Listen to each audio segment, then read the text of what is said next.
মহাদেব মহাত্ম মহাযোগী মহেশ্বর মহাপাত মহাদেব মকড়ায় নমস্কার। আজ আমি প্রথমে আজকে রাশিটা বলে নেব। আজ হচ্ছে মঙ্গলবার, 14ই অক্টোবর এবং 27শে আশ্বিন। মেষ ভাগ্যোদয়, বুধ নৈতিক অবনতি, মিথুন প্রলোভনে ক্ষতিস, কর্কট উৎকণ্ঠা, সিংহ অভিনয় সুযোগ, কন্যা চিকিৎসায় ব্যয়, তুলা সহকারী বিবাদ, বৃশ্চিক দালালিতে লাভ, ধনু ঈর্ষান্বিত, মকর দ্বিমুখী আয়, কুম্ভ হতাশা বৃদ্ধি, মীন কলানুরাগ। এবার আমি কালকে বলছিলাম যে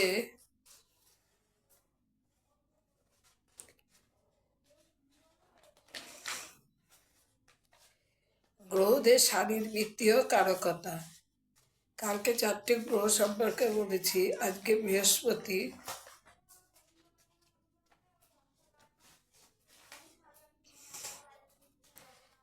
বৃহস্পতি, বলবো, বৃহস্পতি থেকে শুরু করব।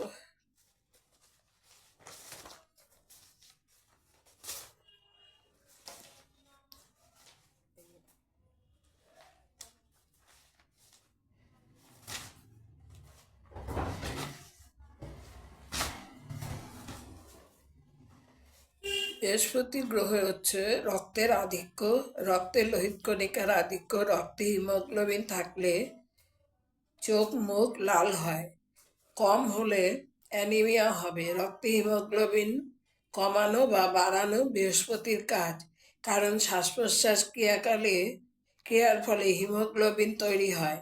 সমগ্রভাবে শ্বাস প্রশ্বাস নির্ভর করছে বৃহস্পতির উপর। মেয়েদের মানসিকতা বিচার করতে হলে বৃহস্পতি দেখতে হয়। বৃহস্পতি ভালোভাবে থাকলে মেজাজ ভালো হয়। সন্তান লাভ করতে বৃহস্পতি ভূমিকা দেখা দরকার। দেহের স্থূলত্ব ভাব বৃদ্ধি করে। কালপুরুষের দেহ বিভাগ অনুসারে বৃহস্পতি অগ্নিজ্ঞাপক ও জলজ্ঞাপক। অগ্নিজ্ঞাপক হয় বৃহস্পতির দেহের তাপ সৃষ্টি করে ও জলজ্ঞাপক হয় দেহের স্থূলত্ব বৃদ্ধি করে। বৃহস্পতি কোথায় আছে তার উপর নির্ভর করে। দেহে কার্বোহাইড্রেট তৈরি করে বৃহস্পতি। ডায়াবেটিস বৃহস্পতির জন্য হয়। ইনসুলিন ডিস্টার্ব হলে ডায়াবেটিস হয়। মস্তিষ্কের আভ্যন্তরীণ অংশে যেখানে পিটুইটারি গ্ল্যান্ড আছে তার কারক গ্রহ হলো বৃহস্পতি। বৃহস্পতি আমাদের মাথায় সমস্ত প্রকার কাজকর্ম করায়। বৃহস্পতি ভালো না হলে মেধা ভালো হয় না। লেখাপড়া বিচার করতে গেলে বৃহস্পতিকে দেখতেই হবে। লিভারের মধ্যে বেশ ছোট ছোট কোষ থাকে যা বৃহস্পতি নিয়ন্ত্রণ করে। বৃহস্পতি খারাপ হলে লিভার ঠিকমতো কাজ করতে পারে না।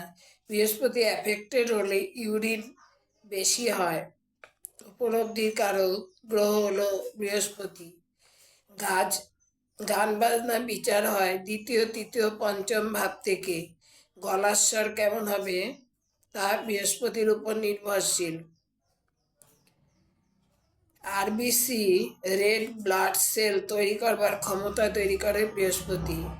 আরবিসির মধ্যে যে রঞ্জক পিগমেন্ট থাকে তার কাজ বৃহস্পতির। প্লীহা খারাপ হলে কালাজ্বর বা ম্যালেরিয়া হয়। যখন রেড ব্লাড সেল বেশি ভাঙে তখন লিভার বৃদ্ধি পায় ও অ্যানিমিয়া হয়। মিন্সের সময় অ্যানিমিয়া হয়। মেয়েদের মেজাজ খিটখিটে হয়। জিহ্বা সাক্ষরক হলো বৃহস্পতি। জিহ্বাটা হলো বুধ রস আস্বাদনে কারক গ্রহ হলো বৃহস্পতি। ডান চোখ শুক্র ও রবি, বাম চোখ বৃহস্পতি আর চন্দ্র। দৃষ্টিশক্তির কারক। ডান চোখ খারাপ হলে শুক্র রবি খারাপ, বাম চোখ খারাপ থাকলে বৃহস্পতি চন্দ্র খারাপের ফলেই হয়েছে। তাহলে এই দৃষ্টিশক্তিকে এবার বলবো শুক্র। শুক্র হচ্ছে দৃষ্টিশক্তির কারক, কারণ রাশিচক্রের দ্বিতীয় ঘর থেকে ওই শুক্রকে যদি রাহু বা শনি দেখে জাতকের চশমার দরকার হয়। শুক্র দ্বিতীয়তে থাকলে চোখের আকর্ষণ থাকবে বা চোখ সুন্দর হবে। শুক্র যদি রবির ক্ষেত্রে অবস্থিত হয় তাহলে চোখের আকার ভালো হয় বা তীক্ষ্ণ হয়। চোখের পেশি দুর্বল হলে চোখ নষ্ট হয় বা চোখের বিচার হয় দ্বাদশ ঘর থেকে। শুক্র যদি দ্বিতীয়, ষষ্ঠ, অষ্টম ও দ্বাদশ ভাবে থাকে এবং সম্পর্ক সৃষ্টি করে তাহলে চোখের রোগ হবে। শুক্র মিনে তুঙ্গ, ন্যাচারাল জোডাইকে রাশিচক্র দ্বাদশ ঘর, তাহলে ভোগ ব্যয় করে আনন্দ হয়, এই অর্থে তুঙ্গি হলো। দ্বিতীয় ঘর থেকে চক্ষু বিচার করা হয়। দ্বিতীয় ঘরে যে গ্রহই থাকুক না কেন, গ্রহ হিসাবে শুক্রকে দেখতে হবে। শুক্র পাপপীড়িত হলে দৃষ্টিশক্তি কম হবে। দ্বিতীয় পতি ও বারোপতির মধ্যে যে বেশি দুর্বল হবে সেই চোখটা দুর্বল হবে। মূত্র সংক্রান্ত বিষয়ে সপ্তম ভাব থেকে বিচার করা হয়। শুক্র অশুভ হলে ইউরিনের রাস্তা ড্যামেজ হয়ে যাবে। টোটাল ব্লাডার এবং জেনেটিক সিস্টেমের কাজ হলো শুক্রের স্কিন থেকে একটা জল বেরোয়, সেটাও শুক্রের কাজ। আজ এই পর্যন্ত।